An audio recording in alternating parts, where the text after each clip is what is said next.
All right, so 9/11, I would have been in 4th grade.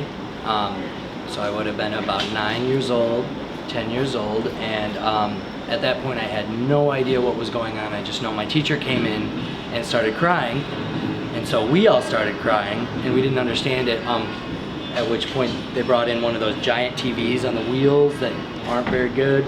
We kind of watched the news for a little while because it was just, pretty much everything stopped. Everything slowed down, and there was just focus on that, and I didn't really understand the gravity of it at the time, but I do remember the day vividly. Okay, so on 9/11, I had a first hour planning period. I was kind of out running around in the hallways, and all of a sudden the librarian came out. She said, come here, you gotta see this. A plane hit the Trade Center. And I thought maybe, like a 2-seater plane hit the Trade Center. So I go running in there, and I came in just in time to see the second plane hit the Trade Center live, and watch that come crashing in, and not being able to make sense of it.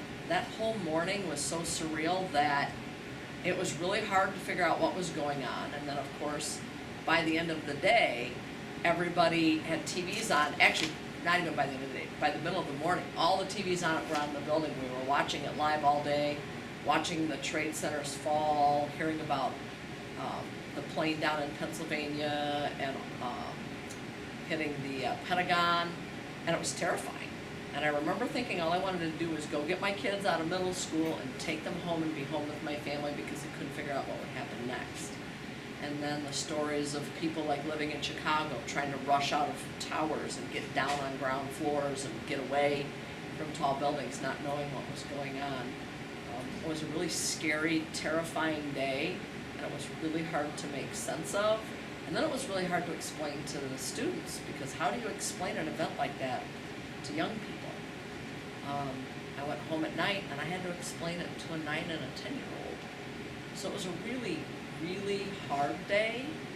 And then, probably to top it all off, I have an aunt who is an airline stewardess, and one of those flights was her flight, except she had to call in and trade flights with somebody, so she was actually grounded in California, or she would have been on that plane, one of the planes as well. So it was just a really scary day. I was probably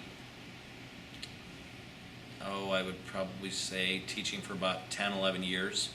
And I was in the computer lab on 2nd floor, and an announcement came off, and our principal said, turn on your TVs immediately. And had no idea what was going on.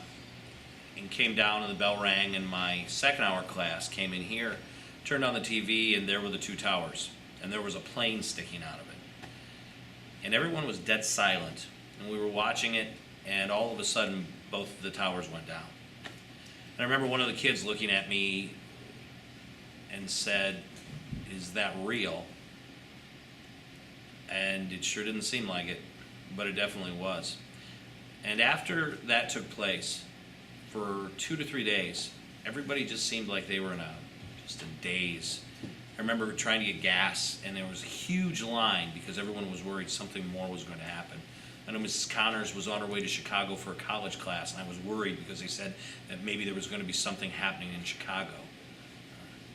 It was a horrible time for America, and it honestly was something that nobody ever expected or ever thought could happen.